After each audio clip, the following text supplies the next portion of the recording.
What you're seeing right now are some of NASA's most iconic photographs from the past decade.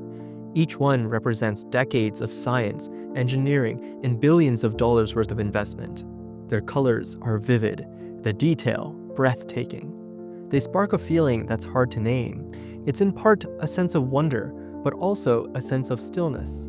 A sense that there's more out there than we'll ever understand, and yet somehow, we understand enough to know it's all real. What's fascinating though is this. You and I have never been to these places. We haven't stood on Mars, or drifted past Saturn's rocky rings, nor have we ever felt the scorching heat on Venus. And yet, we believe it all to be true. Not because we saw them firsthand, but because someone else did. Someone went looking, and many others helped them build the tools to look further and go further than any human has done before. And when they finally got the results they were aiming for, they didn't keep it to themselves, they shared it with the rest of us. And just like that, we believed. But that raises a deeper question. If so much of what we believe is based on what others have seen and shared, how do we truly know what's true or fake? How much of our understanding of the world, of the reality of itself, is built in this manner? This is not inherently a bad thing. In fact, it's how we survive. We learn, we trust, we even learn to trust.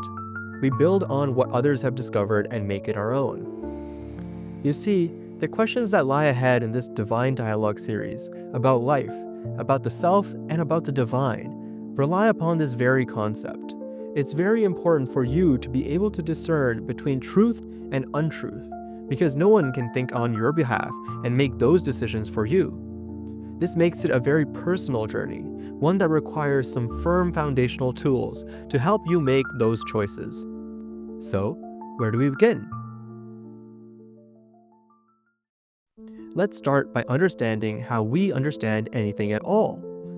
Every piece of knowledge or wisdom you built up has come through some form of input, some kind of evidence.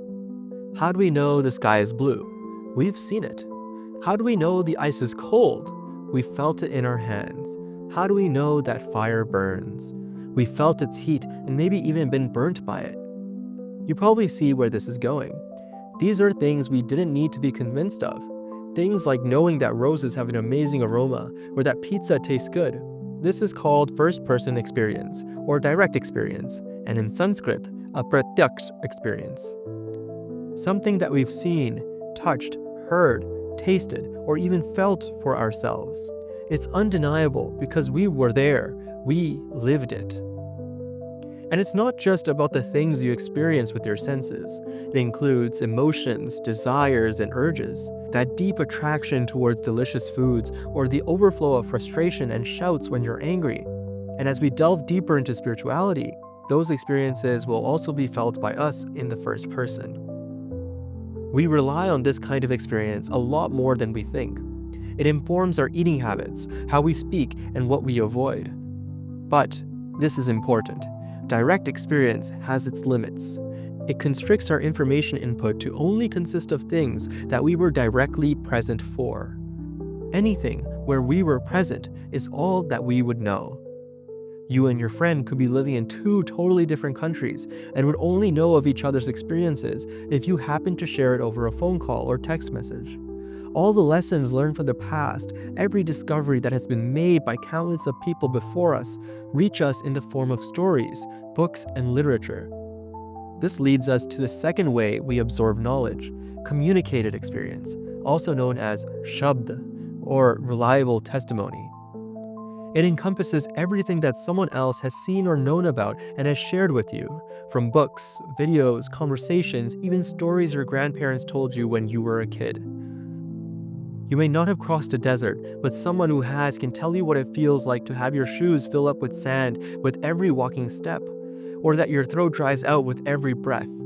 You trust their voice and their memory of that experience. In fact, most of what you know probably came from communicated experience. Learning at school using textbooks, talking about how your day was with friends, and scrolling on social media are just some of the ways we transmit knowledge with one another. But as with all things, this kind of knowledge needs to be listened to with discretion. Because although words are meant to transmit the truth, they can be deceiving sometimes. Stories can be manipulated, voices can even be loud, but not always right, which leads us to the third kind of informational input.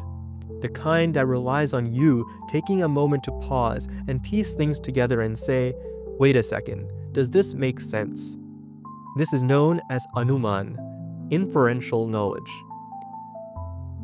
You see smoke rising in the distance within a forest, so you infer there's a fire of some sort. You hear thunder rumble overhead, so you guess it might rain soon. You know when it's sunny, the weather gets hot, so you infer the sun must be the source of that heat. This is the inner detective in all of us, the part of your mind that does the reasoning and comes up with a conclusion. It infers what must be true even when the full picture isn't directly in front of you. The ability to reason with the information at hand to generate newer information is something incredibly rare and unique to us humans.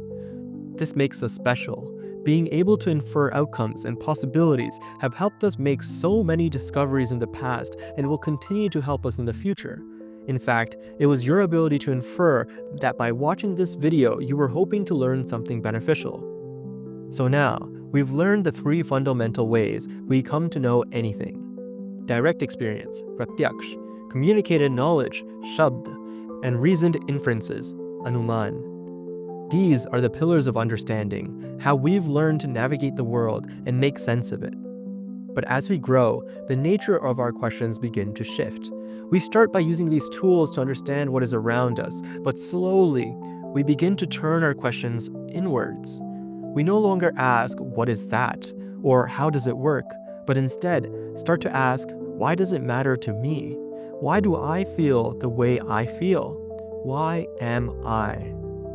It's incredibly subtle, but this realization seems to grow over time.